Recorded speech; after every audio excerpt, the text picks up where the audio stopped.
Zinochalik tez javobi keladigan narsa yo'q, azizlar, bilib olaylik. Zinochalik bu dunyoda tez kasofati, balosi uradigan narsa yo'q.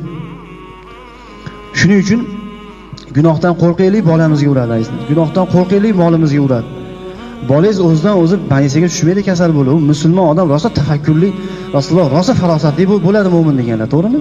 Mo'min bilan gaplashyapti, ehtiyot bo'lgin, juda ham farosatli bo'ladi mo'min deganlar Rasululloh. Komil mo'min bo'lsa. Bolangiz kasal bo'lib banisiga tushdimi? Ne o'tirib o'ylang, Xudo nima qildim, kimning haqqini yo'dim deng. Kimdan qarz olib bermadim? Kimni ko'nglini og'ritdim? Musulmon odam hayotini taftish qilib yurish kerak. Past balandini hali monitoring deydi. Monitoring qilib yurish kerak. Telva teskari yashamaydi musulmon odam. Mashinangizni bir joyga urib oldingizmi? Shunday mashinadan tushib o'tiring. Xudo, nima gunoh qildim deng. O'ylangda bitta gunoh keladi hayolingizga. Farishta olib kelib soladi.